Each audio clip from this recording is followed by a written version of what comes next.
chuig Clár Siansa Gailin, Ravidas a Cuigde, Tachtruiv on Gyolars Náisiúnta. Tá Gailin in a chrawn taka don chultúrs den Chiol Gailach le breis 3 score blian agus le Siansa, tugann siad seoir is takeíocht do gluúin uair ceoltóirí agus deistó a go talan in éireú ar phríomh ordan san na tíre. 8 grúpa numlan a rachaigh numíocht den 8 an dúis mhór agus tá slú mar bailú le feicáil céir a bhrumfar churann Siansa Gailin, Ravidas a Cuigde. Seach orda tá ihe mhór cheolróin ó cheoltóirí a tháinig ó cheann na tíre.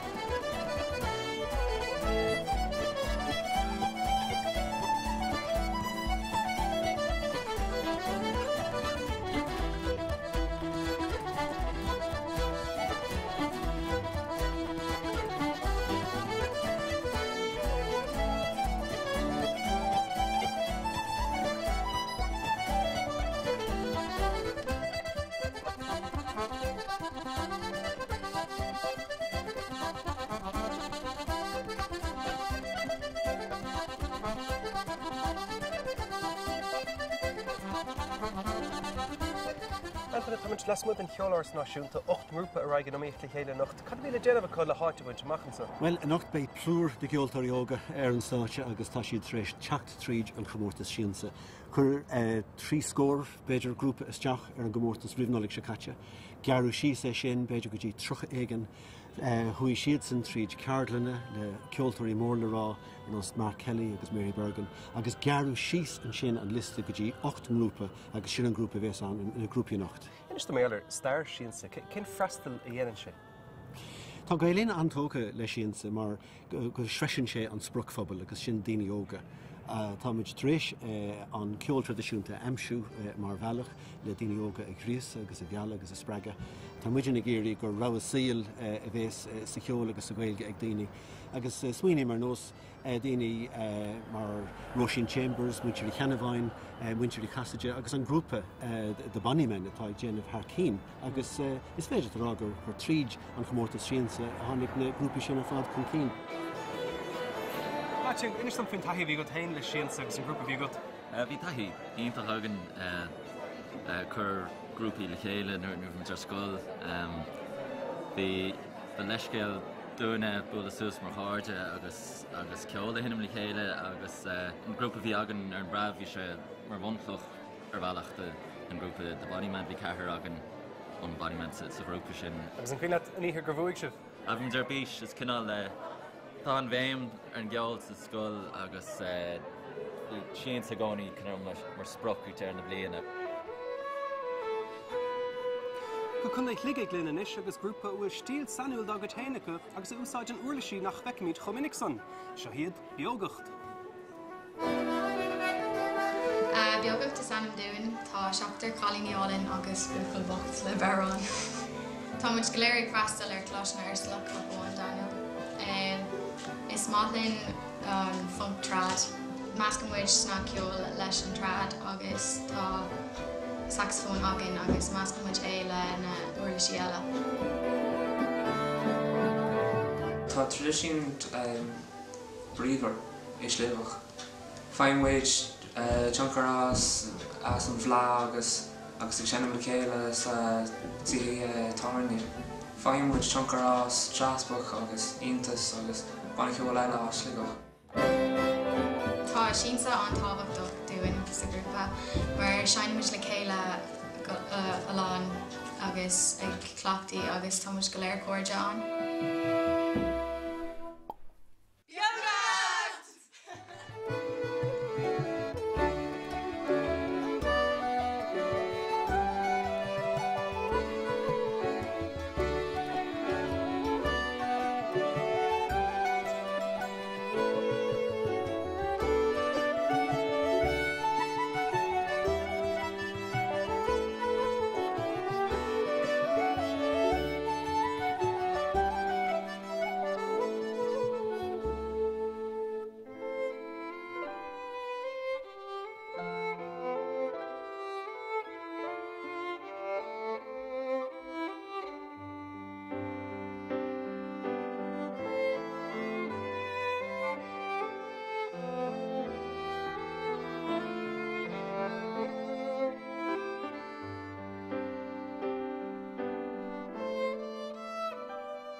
bhaile na manach don grúpa sa, agus sé craibh fíor si réáin agus ag gláiste ón agus ísagáin a chuir si dachnar a chéile.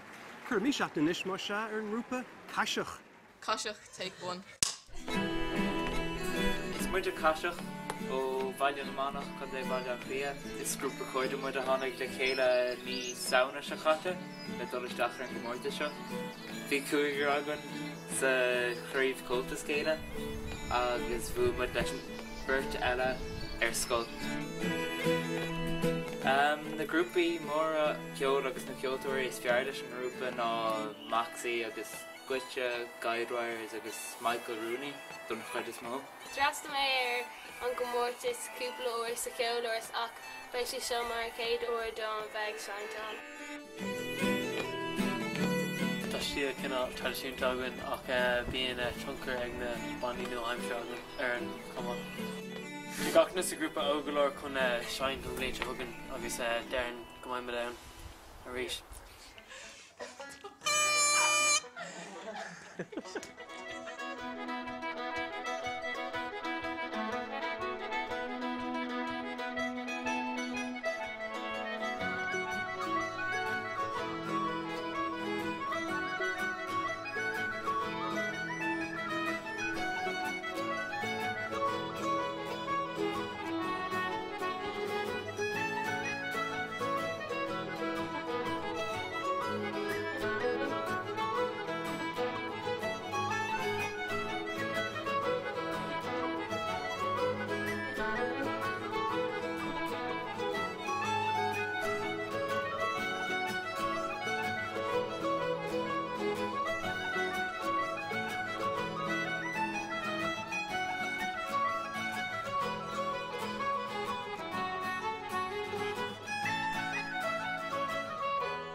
Tá tradiisiún sever ceol in iarthar limnaí agus is léir gona ceoltóirí breathe a chluismidenis as manisteir na féile ag leanach leis an tradiisiún san.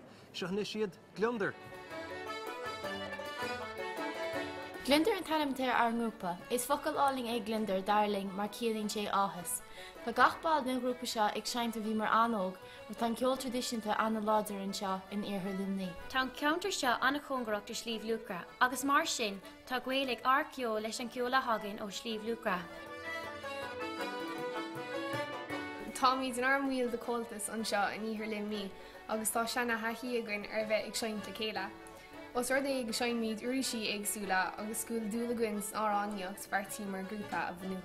Ba rud nar dúrtha dúin, chuiristeach ar Clár Siansa, mar go bhfuil grúpaí ón scoil seo ag chuiristeach ar an Clár sin le roinnt blianta.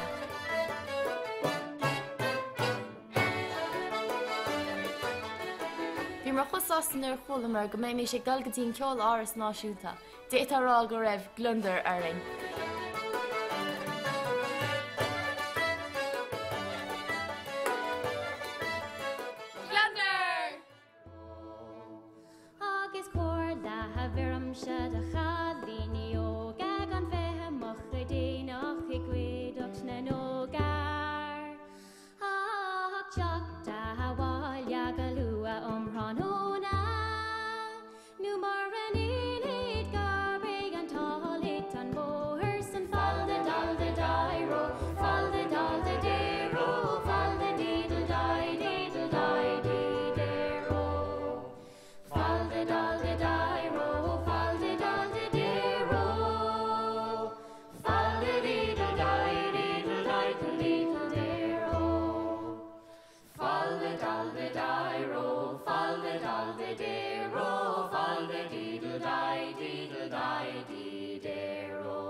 tá go leor ceol fós le teachtansa sa cheolairs náisiúnta mar sin fanlinn an sa hiag Siansa Chabhile sa 15.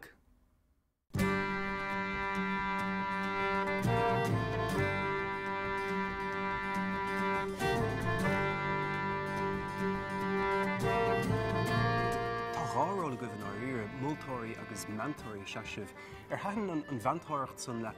Well, tá sé go héiteach ghfuil an deis acu mantarachta ó héin agus ó Mary ón tús nar chuir isteach na MP3s agus na CDs bhí Mary a tuairt móladífa agus gin se tuairt cóiladífa.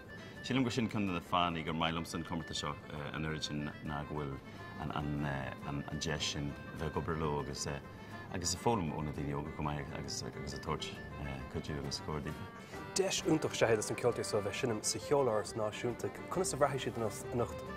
Well ar nóid is cinseach mé daoine nervaiseach agus go mé na nearagaí a gobar go cruúú ach is ítach an deis a gine bheith a seaasar ardan as chunne sló go mór seo beidir nach rón deis acu seo híana a ribh. Is cinseach bhfuil se ina céim de ard ceoltarí na tradition agus iad golar bachan seo mar cheoltarí leanaimse. As le snáb in riachta den chéad grúpelasa agus chun siad a stampa hain ar cheol chun é chiaí, seo hiad pléasca. Pléasca, take 3.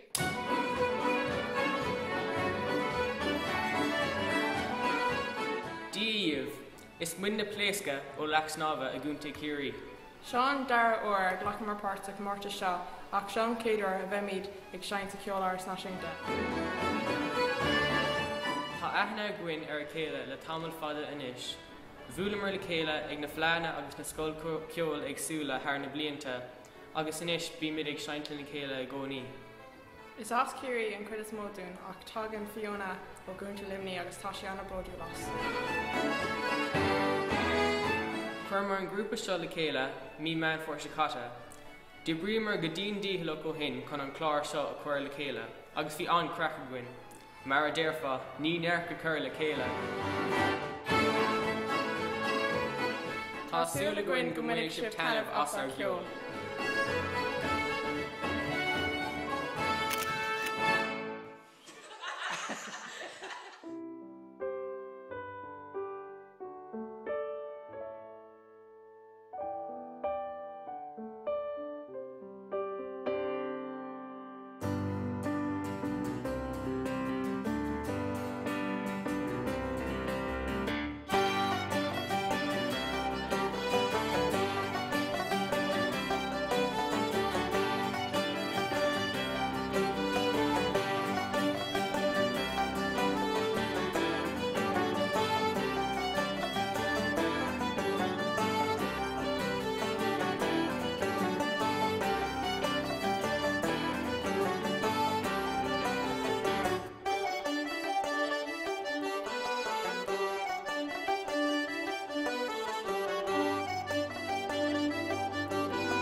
Go cur finna chun in chlár an Islinn mar bhfuil an ceol gaiilech foiimh lá, seo héadan is faoisimh.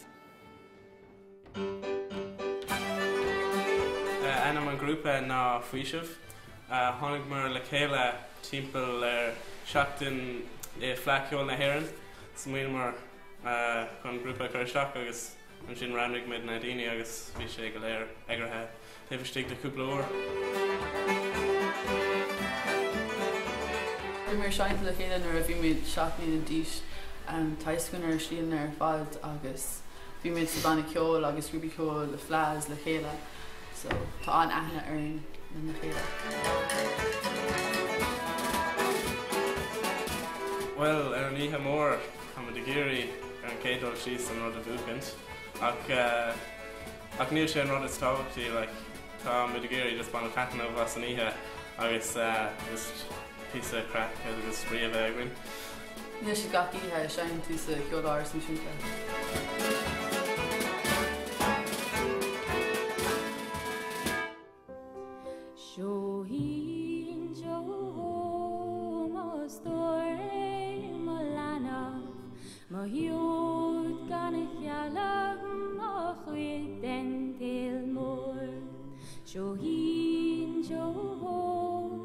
Nach mór an taneamh má stórí na labba ina cholag an bhrón.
scata cóide as Caisleán an Bhargatán isiúin agus tá seanna chleachta acu an ardán seo, mar go raibh siad sa chréibh chomórta san nurig chomá, seo hiad glór bhuió.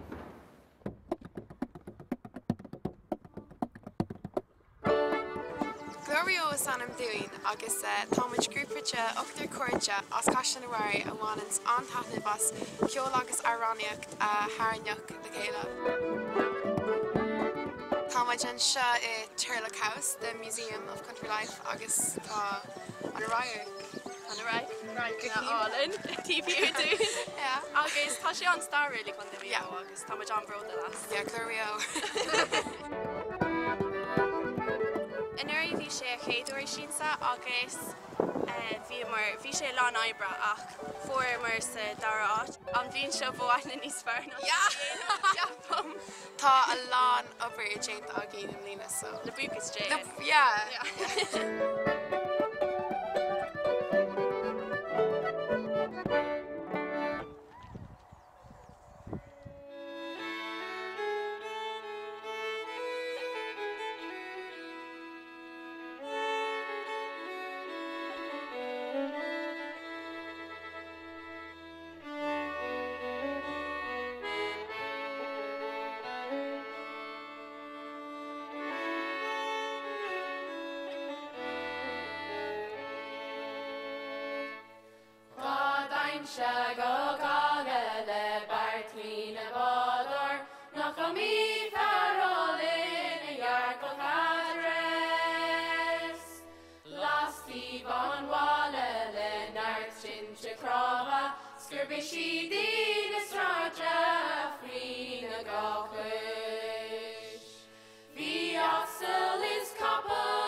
Freistalíonn an chéad grúpa eile ghailcheáiste coslifa I leabhán agus ina measc tá ceoltóirí as chun bhleá clia, chun chial dara agus chun na mí.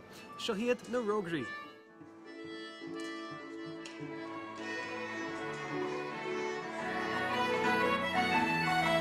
Is muis na rógraí grúpa Dr. Ceoltóirí ó choláiste coslifa I leabhán.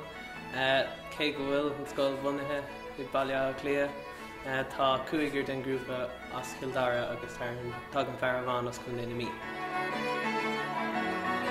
Bhí mar I ghlachbáid Siansa méid capteachs bhí mar sacréibh cumá bhí cethir den grúpa atá an blion seo bhí siad sacréibh an blion cat freisin.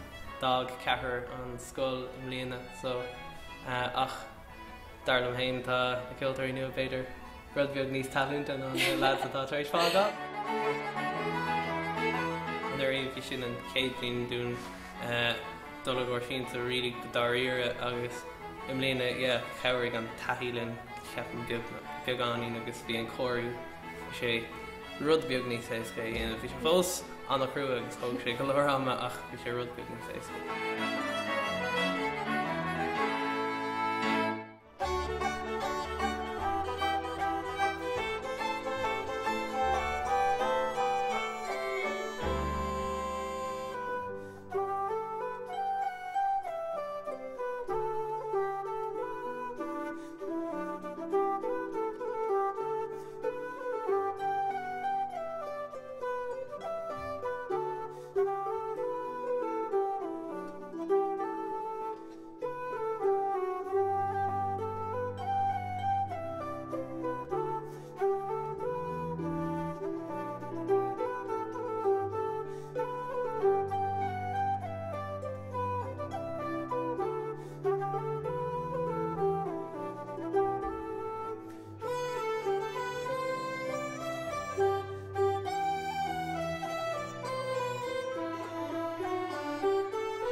Go chuige olalin in isis agus scata cardide bhuaile chéile I cuman fébrí ardhacha, chuir mí seaachna in isis ar an rúpa Marganta.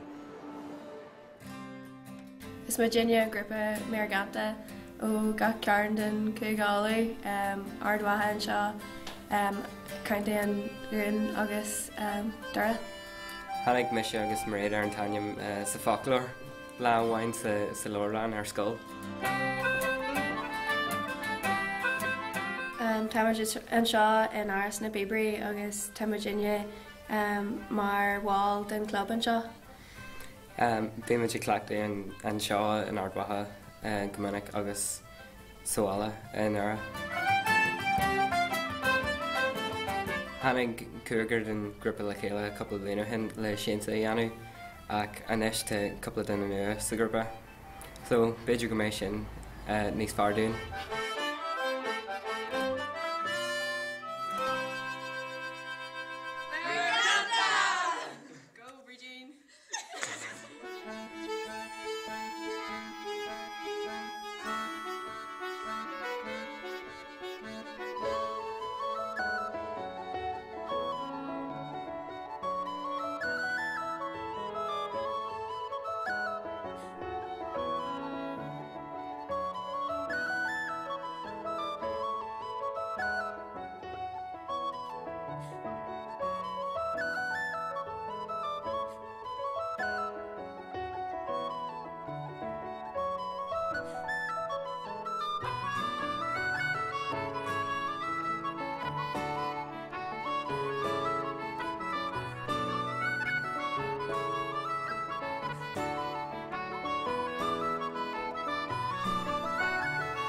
Well, tá nach éon grúpa tar éis léir den scoilthúirtú in nacht agus tá an tennis agus na scetamíní a méadú sa méadú.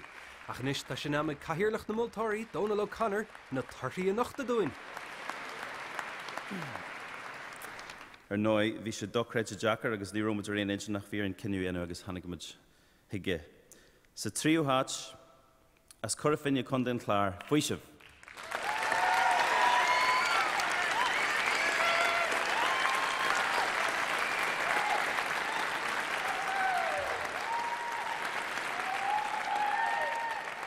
Sa dara háit, as chun de bhhaile clia, na rógarí.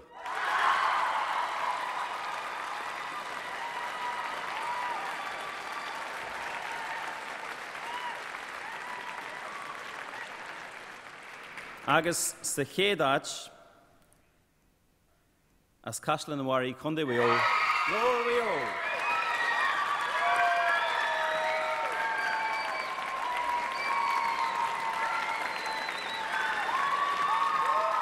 Seamus, cóhharda so chuí, chuna sa bhratún ar gléach amach fuair anam. Bhí mé ar bhainneach a bhí mé fíorsásta. Nuair chuinnn tú siarnis ar an gleachta ar fada rinne tú na thuaireanta fada chuir se bhisteach ar bhiú é. Ceapan go raibh sé, rinne muid lán obair sa bháile agus cleachtú agus bhí an taciacht agún ón theismathirí ón scóilchláiste gábhéid agus ón stúrthóir an grúpa Cáisling Sibne. Well, tá údar ciúrtha tuga go do bhainter bhío, cad a chéalainn an dúis a dtíobh? Is dúis mór mar is táid an céad grúpa ó chun do bhéo chun an cmórta seo buchaint, so bhí muidir géirí an teachtarráis mar formuid an darnáit sinúirí, so bhí muidir géirí an céadáteáil an blin seo. Well, tá chun sin sa chabaile sa cuaigde go dul go muo, agus é tiltte go riomha ag glór bhío. Well, líonach an ceolars náisiúnta le scohan cheola nacht, agus is cinnte go bhainnig an íseo i gcuoine gachéine go deo. Weimse ó glór bhío agus ó gachéinean sa cheolars náisiúnta, iomha.